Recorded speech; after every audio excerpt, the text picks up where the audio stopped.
I love New York. I love Paris. And I love you guys. Good afternoon, friends, or morning, or evening, all of the above. Welcome to another episode of the Top 10 Favorite, and for what I believe are the best performances by some of the greatest actresses of all time. It's wonderful. Yes, I'll start from 10 this time, and I'll pose my way up to number 1, and certainly I have seen every film that is attainable of these artists, so all of these lists, my friends, come from true and passionate accuracy. Yes, from the mouth of truth. It gives me so much joy to talk about one of the greatest actresses, but also one of the most popular and stunning icons in cinema, in pop culture, as well as humanity. The elegant and lovely Audrey Hepburn. Born as Audrey Kathleen Rustin in Belgium, Audrey was so devoted to her parents, Joseph and Baroness Ella von Heemstra. After her father left when she was only 6 years old, she and her mother and her family moved to London, but then back to Holland, just as Hitler's army was taking over. This was obviously an extremely humbling time for she and her family, as Audrey herself was suffering from depression and malnutrition during the Nazi-occupied area of Holland. However, she used this time and situation to make an impact, even being just a young girl. Between volunteering at the Dutch hospital, working with the Dutch underground, giving ballet performances to raise funds for an anti-Nazi effort. Once they were liberated, she went back to London to continue ballet, and though she knew she wasn't going to be the greatest ballet dancer, she felt so free, which led to a fantastic modeling career. She actually fell into acting by accident, as it was never really a thought for her personally. In her own words, she chose acting mainly for the income, and it's always amazing seeing her in these little roles before casting director Colette spotted her while making Monte Carlo Baby, and Colette says, "Voila, ma Gigi." And thus, Audrey began her stardom on Broadway, originating the role of Gigi, and what glorious things would come after. When you think of Audrey Hepburn, my friends, what are the big words that really come to mind? Icon, fashion, elegance, beauty, croissants, Tiffanys? Of course, but we mustn't forget the golden one. And the most important one, grace. To me, she was one of the last great movie stars of the classic age who embodied not only the most magnetic beauty on the outside, but more so, the graceful beauty on the inside. She has touched audiences all over the world with her love, compassion, honesty, silliness, and overall grace for other people, which makes all of her films and performances the most enjoyable for every family. It's quite the interesting thing how most people really remember Audrey Hepburn as just this image. You know, between all of her films, we get the graceful model that she was on the outside. But ladies and gentlemen, I'm here to tell you, we have to always remember the amazing example and model she was on the inside, through her actions in her humanitarian work, on top of the beautiful actress that she really was. So let's take a ride in Rome, my friends, on the top 10 best performances by the elegant and beautiful Audrey Hepburn. Starting off at number 10, we have Charade, a delightful, hilarious, fun, sometimes a little crazy Hitchcockian caper, never to be directed by Hitchcock. That was the tagline.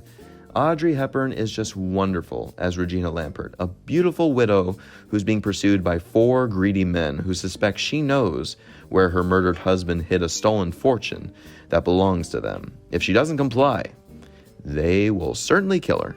However, it looks like Cary Grant is there to protect her from all the terror, and thus gives us one of the greatest pairings in film.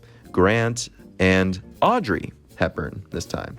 Their chemistry is just wonderful, which they both have claimed to be one of the greatest times they've ever had in film together. Her British Academy Award winning and Golden Globe nominated performance is definitely one to be cherished for all time. Number 9, Sabrina. Yes, let the hate mail come this way. I understand. I know the placement of this at number 9, I'm sure, is just completely a shock. And I totally understand. And Audrey's Academy Award nominated performance as the title role is one iconic piece of film and fashion history. This was technically Audrey's 3rd starring role and the very first collaboration with the utterly dazzling costume designer Hubert de Givenchy, which blossomed into such a historic relationship, fashioning all of Audrey's wardrobes for the majority of her career. Although 5-time Academy Award winner Edith Head won her 6th Oscar for the costume design in this film, Givenchy still claimed they were his designs, of course. This classic film, co-written and directed by Billy Wilder, has been hailed one of the great romantic stories of the classic age, with Hepburn stealing our hearts right from the opening shot of her staring at the party from the tree. And the giggling lady starts and she says, "I hate girls that giggle all the time." And then her father, the chauffeur, says, "You hate every girl David looks at," which obviously prompts us to know that she loves David, played by William Holden. Speaking of which actually came true. Audrey and William Holden fell in love with each other during filming. But the affair slightly ended once the picture wrapped. But you can still see the chemistry and the fire between these two on screen, which is so delightful to watch. And, hey, you never go wrong with another love triangle when you have Humphrey Bogart, which, yes, is another addition of another leading man being significantly older than Audrey. The case was similar for Cary Grant, of course. But, hey, you still got great chemistry between Bogey and Audrey. What can go wrong when you have Holden, Bogey, and Audrey all together in this romance fire? Number 8, My Fair Lady. Yep, that other famous rags to riches story. Or shall I say infamous, because we all know the story of this Oscar-winning musical film adaptation based on the classic play Pygmalion. Made famous on Broadway with the utmost professional and amazing goddess, Julie Andrews. Producer Jack Warner said they needed a known star to play Eliza Doolittle, the poor flower girl who was then recruited by everyone's favorite snobbish professor, Henry Higgins, played brilliantly by Academy Award winner Rex Harrison. The controversy behind Audrey Hepburn being cast as Eliza versus Julie Andrews has been a strong topic for years. Many saying Audrey was horribly miscast. And while, yes, I totally agree that Julie Andrews would have been amazing as Eliza in film, Audrey Hepburn still is just irresistible as Eliza. Sure, buying Audrey as a flower girl with a Cockney accent and rags, "I'm a good girl, I am," is just as hilarious as buying Halle Berry as a receptionist who can't get a date in frickin' Catwoman. Meaning, they're some of the most gorgeous women on the frickin' planet. Give us a break. However, Audrey felt that this could be a fun challenge as an actor, and she indeed felt miscast herself, and sincerely hurt by having her singing dubbed by the amazing Marni Nixon. Audrey could carry a tune. Yes, she could absolutely sing beautifully, but they needed a real singer for those numbers. Julie Andrews. But, her charm, again, just convinces us to suspend our disbelief. Her beauty radiates even in rags. In Act 2, where we see Eliza in her gorgeous Givenchy designed gown for the ball, it's of course the Audrey we all love to see. Yes, always the beautiful gift God made. But don't forget how truly freaking hilarious she is in this. My God, when it comes to the point in Act 2 at the racetrack, "Come on, Dover! Come on, Dover! Move your bloomin' arse!" Oh my God. And other great moments in this. I think it definitely helped to have legendary director George Cukor film Audrey's scenes in sequence of the film at Audrey's request, so that she could really grow into the character. Many say she was snubbed for an Oscar nomination for Best Actress here, but in my opinion, I don't think it needed to go that far, particularly for Best Actress. But, of course, her Golden Globe nomination is always nice, when it was good.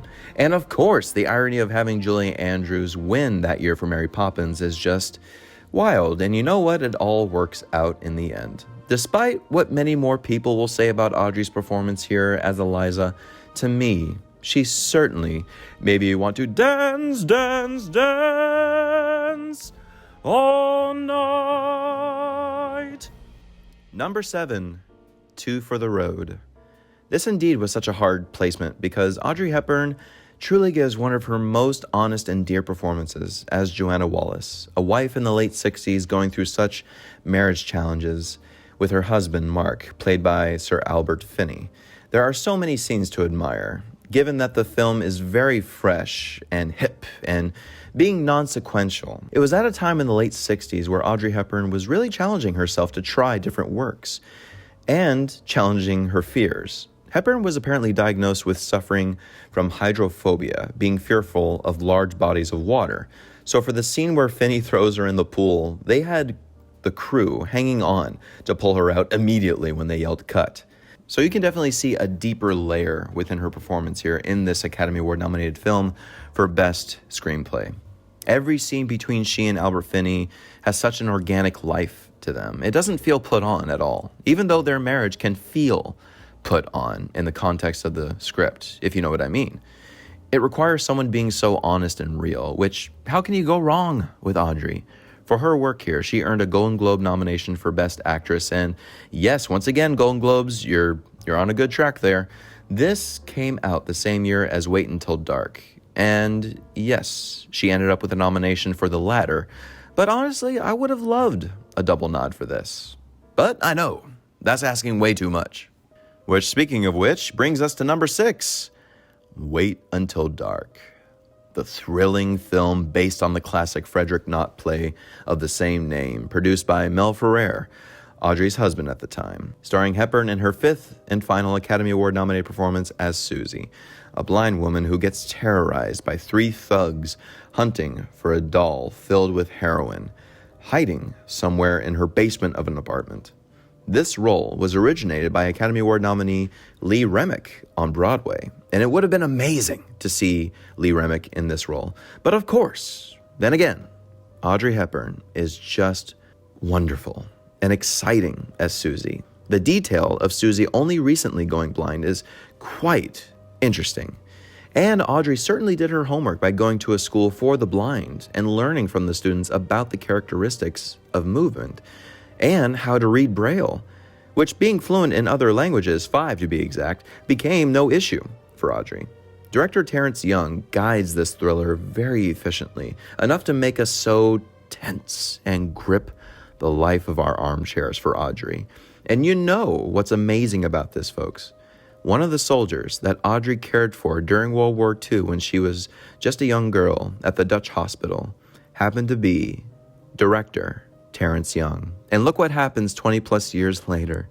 Audrey really gets a lot to do as an actor as Susie, and the climax between she and Alan Arkin, of course, is one of the great suspenseful climaxes and one of the greatest and genuine jump scares in film ever. Just that sequence of her screaming for help with the door locked and slowly coming down the stairs, turning left, and then Alan Arkin leaping in the air after her, grabbing her ankle.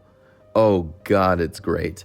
And like the play, there are a great 8 minutes of darkness on screen, which they advertised in their trailer. Many have said that Audrey appeared too weak and fragile of a character to fight back, but I believe that's the beautiful thing about her performance, that she is such a fragile woman trying her best to live life independently as a blind woman and really pushes herself in this time of terror to defend herself. It's a beautifully strong performance that even horror fans to this day love and appreciate.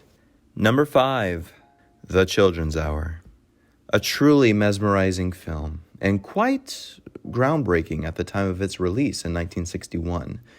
Based on the play by Lillian Hellman, which was based on an actual case in Edinburgh in the 19th century. If you don't know the story, okay, let's dive in, folks. Audrey Hepburn and Shirley MacLaine play Karen and Martha, respectively, who own and run their own boarding school. One of their students happens to be Mary, a spoiled brat of a child, whom, after being punished by Martha and Karen for lying, goes and tells another lie to her grandmother, Mrs. Tilford, played by Faye Banter in an Academy Award-nominated performance for Best Supporting Actress. This lie is then spread to all of the parents of the students, and they eject them out of the school. leaving Karen and Martha in bewilderment. What is this lie, you may ask? Simply that Martha and Karen are lovers, which fuels Karen to fight this in court. But what if this was actually the truth, and Martha specifically really does have those sincere and romantic feelings? I'm going to get into some spoilers here, so buckle up. For starters, I might be one of the few, and there are a few of us out there, right, who really likes this film. Even though this film is to this day disliked and sometimes hated to death for its sidestep on relationships between lesbians, as well as the ultimate consequences that are given over such a quote-unquote sinful and shameful nature. And the dislike and hate, without a doubt, is valid and understanding. But keep in mind, my friends, this film is really viewed as the story about a woman's shame of feeling those feelings at a time of such conservatism and the judgmental nature of the masses. I remember when I first saw this, it blew my mind of how someone could feel ashamed about who they are. Gay characters in film have been around since the beginning of film, especially in the pre-code era. This is not news. However, to have a woman say out loud that she has feelings for another woman was still not something audiences were ready for. And it has to be viewed in the mindset of how judgment could drive a person to such horrible results. And in the case of Shirley MacLaine's character, spoiler, such tragic results. And for the other case of Audrey's character, to tragic results, but at the same time, positive, where she leaves on her own independence, which again, at this time was still taboo. Bottom line, what makes this film extremely tender and memorable are the performances. Audrey Hepburn is spectacularly giving in her performance as Karen. The scene where Martha comes out to Karen. I love how silent and stoic Audrey is in this scene after the broken engagement, and how it escalates Martha. The two of them in this scene listen to each other so beautifully here. And how wild that Shirley MacLaine, as stated in the great documentary The Celluloid Closet, said that they didn't even really talk and unpack this scene in rehearsal. They didn't really talk about the meaning of this scene because of what these times were.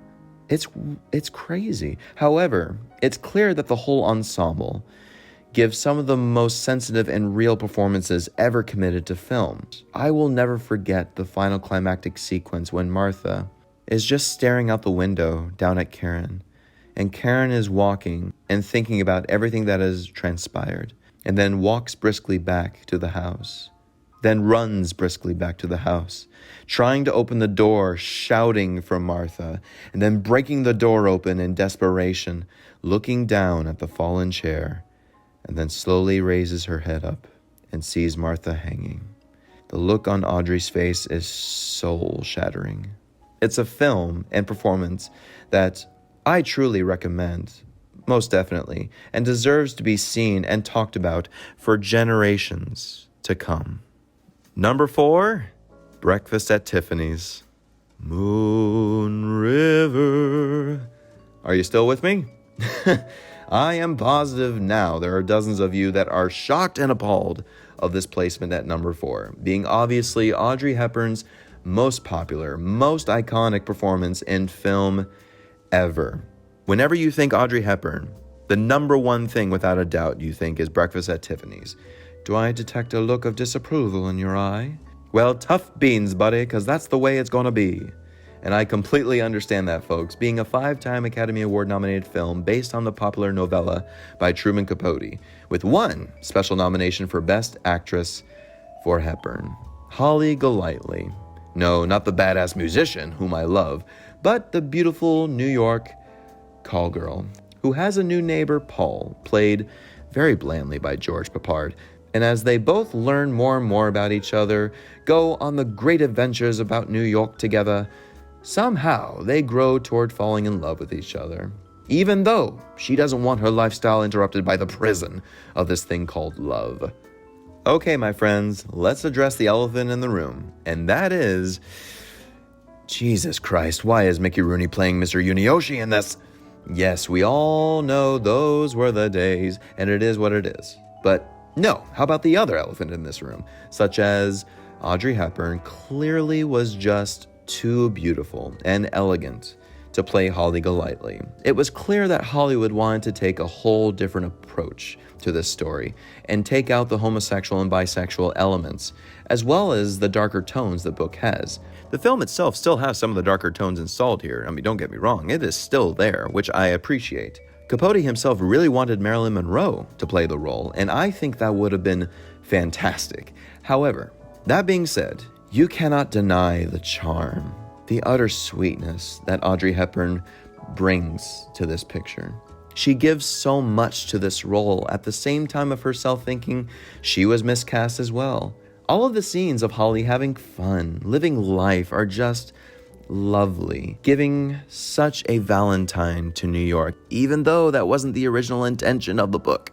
The opening sequence of Moon River fading in, along with a New York cab pulling up in front of Tiffanys, and we see Holly with her beautiful little black dress, by Givenchy of course, standing there with a croissant and latte, is just so iconic and beautiful.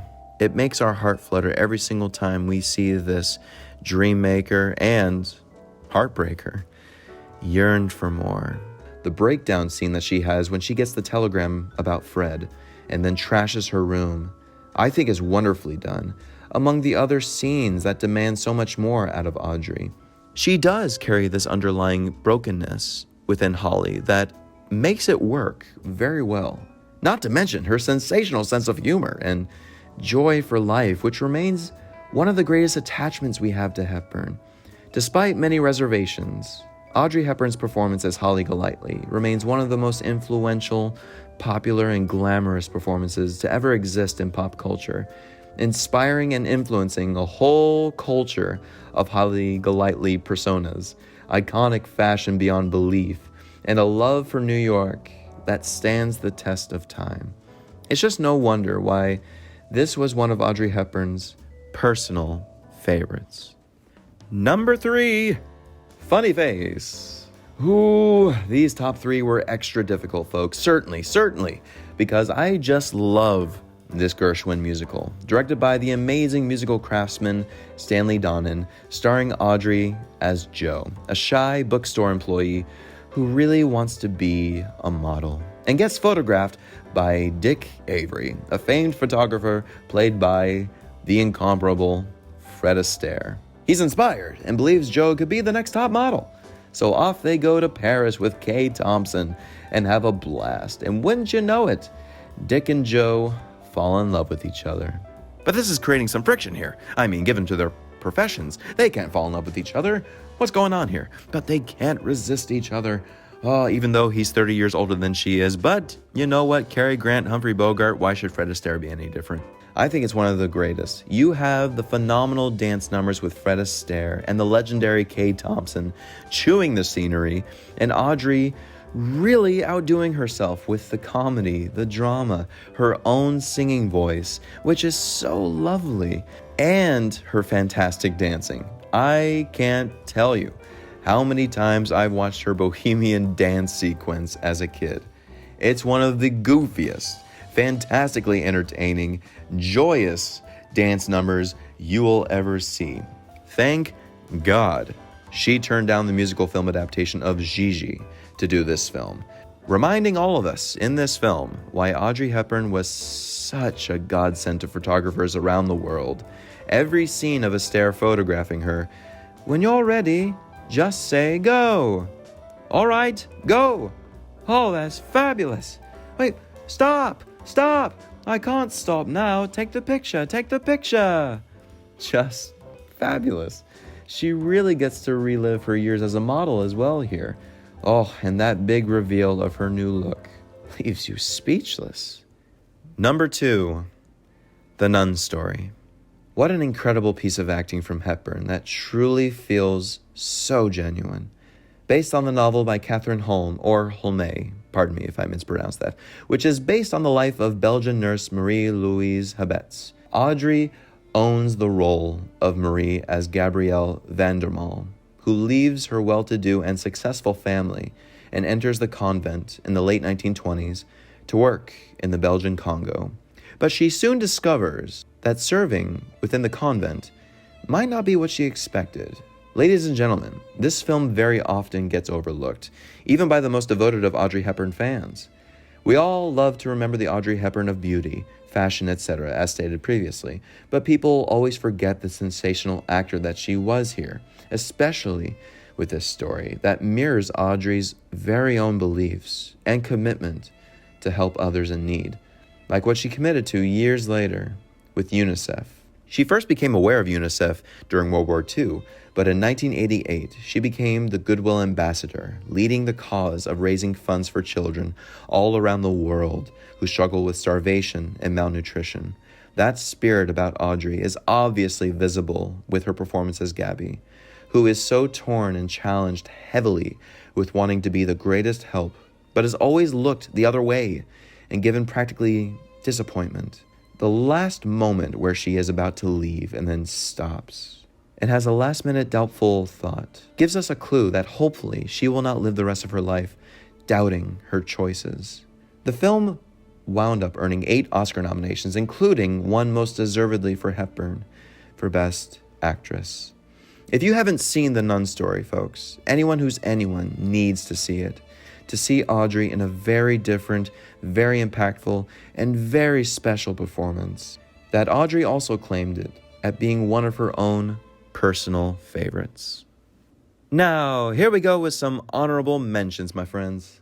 The Unforgiven, Audrey Hepburn's only Western, directed by John Huston, which, let's be honest, folks, it isn't one of the greatest, and certainly wasn't the easiest or most favorite for Audrey either, considering her smoking habit was raised to 3 packs of cigarettes a day and suffering from a bad fall off a horse while being 6 months pregnant. She tragically had a miscarriage through the making of this film, which has been blamed on the experience of this film. But being the graceful angel that she was, she never blamed the director or the production for it. She most certainly could have, but that's just the kind of person she was. And all things considered, Audrey, within the film, certainly has some effective moments here. How to Steal a Million, the third and final film she worked on with William Wyler, and it is just so much fun. These are the kind of fun capers we go to the movies for, right?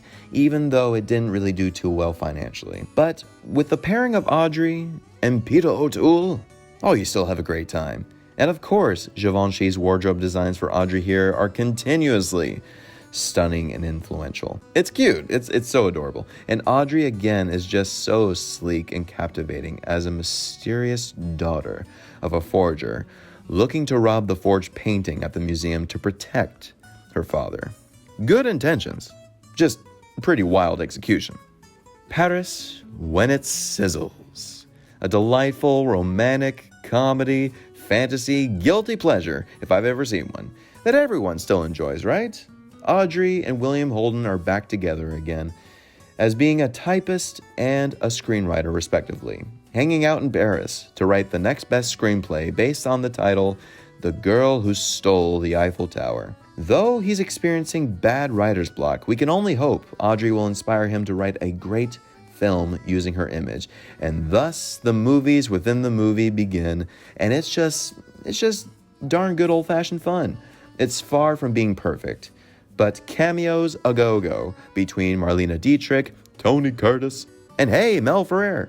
There are so many spoofs about Hollywood in here that make it enjoyable. And still, it's Audrey Hepburn and William Holden. Come on. Love in the Afternoon. Another small, but you know what? Quite effective love story based on the French novel, co-written and directed by Billy Wilder again, starring Gary Cooper as quite a middle-aged playboy who is now the target of assassination. But the plan is foiled once Claude's daughter, Ariane, played by Hepburn, falls for Cooper. This is really a lovely picture, and it really surprised me when I first saw it. And yes, though it flopped horribly, critically and commercially, Due to the big 30-year age difference between Gary Cooper and Audrey Hepburn again, she just can't catch a break, can she? Don't believe all the critics about this one, guys. Once again, the tender moments of Audrey in each frame make the movie-making and movie-going experience so unbelievably magical. The Golden Globes, again, knew what they were doing at that time with her nomination for this role as well. War and Peace. Honestly, a gorgeously directed epic helmed by King Vidor, who received an Oscar nomination for Best Director, based on Leo Tolstoy's classic novel, with Hepburn playing Natasha, a wealthy and flighty daughter of a family scared of Napoleon's army taking control of their home in Russia. And themes of pacifism, pride, and courage take us along for a memorable journey. And let's not be complete without a slight love triangle featuring her husband Mel Ferrer as Andre, and a woefully miscast Henry Fonda as Pierre. This is a very powerfully made film, considering Audrey's own first-hand history during World War II. And by the very end, we do applaud the leader that Natasha becomes. Audrey's British Academy Award and Golden Globe nominated performance here is what makes this nearly 4-hour epic worthwhile. Number 1. Yes, ladies and gentlemen, Romanholiday. Her first major iconic film role and her only Academy Award-winning performance for Best Actress. Of course, guys, this had to be number 1. This is the performance that has defined her future and perfectly defines the spirit and range of Audrey Hepburn. And I just love how she won the role by reading the script she was given at the screen test. And William Wyler, the genius that he was, told her the cameras were off, and he just began to ask questions about her and her history through the war. The character of Princess Anne was just made for her. Princess Anne is so bored with her lifestyle, no thank you, and obligations, that she escapes quietly to experience the beauty that is Rome and the city life. She is then spotted by reporter Joe Bradley, played by the irresistible Gregory Peck, as he sees her just off her rocker due to the prescription drugs. So he brings her back home, and God, I love it when she goes, "I've never been alone with a man before, even with my dress on. With my dress off, it's most unusual." And it's just the beginning of a romantic and just charming holiday together, even though Peck has a goal to get some good pictures for the paper, since now he recognizes her as the princess. But he just can't resist the blossom of joy from Anne. Let's be honest, folks. The story is nothing amazing, even though the Academy certainly thought it was, awarding it the Best Motion Picture Story. High five, Dalton Trumbo. But this film would not be the iconic favorite of so many if it weren't for the heart-fluttering chemistry of Peck and Hepburn. Every scene stands the test of time. Her splendid new haircut, meeting Irving, played brilliantly by Eddie Albert at the cafe, the moped ride, the Colosseum tour, and of course, the Mouth of Truth. This is without a doubt the most iconic scene in the whole movie. And the best part was improvised, when Audrey dares Peck to put his hand in the mouth. Oh, the tension. Oh, the buildup. And then he screams, "Ah!" Audrey screams right along with him because she gets scared for him. And then Peck tucks his hand in his jacket as if it was eaten. And her reaction is so real because it is. And then his hand pops out, "Hello." Oh, the interplay between these two in this scene is just gorgeous. William Wyler was really an actor's director, as he knew how to get these amazing performances, especially from unknowns like Audrey. And the beautiful scene in the car, where it required tears on Audrey's part, is again so real, so touching. Okay, Wyler made her cry, but damn it, it worked. And they were still cool with each other afterwards. High five to Gregory Peck as well for making it a point to the producers to put Audrey's name above the title, to take ownership of how much of a star she will become, and how many lives she will continue to inspire and uplift long after she's gone. This was the film, I know for me, folks, that made me really love Audrey Hepburn, really fall in love with her and really just be inspired to be a great person. And I will always hold this film very dear to my heart. Ah, Rome. By all means, Rome. What else is there really more to say about this iconic woman? There are really not enough words in the English dictionary to describe her beauty, inside and out. She has been voted on countless polls by every magazine and film institute as one of the greatest actresses, earning the Jean Hersholt Humanitarian Award, one of only 10-plus artists to have the honor of an EGOT, earning the Emmy, Grammy, Oscar, and Tony, which she earned the Tony for her great performance in Ondine with Mel Ferrer. But one of the most beautiful things about her is how much she devoted herself to her family. She turned down many film offers in order to stay close to her family, being such a faithful and devoted mother, as well as fight harder for UNICEF. And I respect her so much for that. She obviously was not perfect, let's be honest. But as I always say, who is perfect? No one. But she was pretty damn close. In her own words, she has said, "My own life has been much more than a fairy tale. I've had my share of difficult moments, but whatever difficulties I've gone through, I've always gotten a prize at the very end." And that is certainly said for all of us as well. And one of those prizes we all got was her. So good night, my friends. Bed, I couldn't go to bed. Do you agree with my picks, my friends? What are your favorite performances of this incredible, angelic icon of an artist? Please share all of your comments below. I'd absolutely love to hear your thoughts. It sets my heart afire. Please subscribe, and if you like this, you can click like right there. Ring that bell to stay updated on more content to come, which there certainly will be. Also, you can follow me on Patreon. If you like what I do here, it never hurts me, I dare ask. And you can follow me on Instagram for some 1-minute film reviews, which I do, which are always fun. And once again, ladies and gents, thank you all so very much for watching. And let's close it with one of my favorite inspirational quotes from Audrey herself. "Forgive quickly, kiss slowly, love truly, laugh uncontrollably, and never regret anything that made you smile."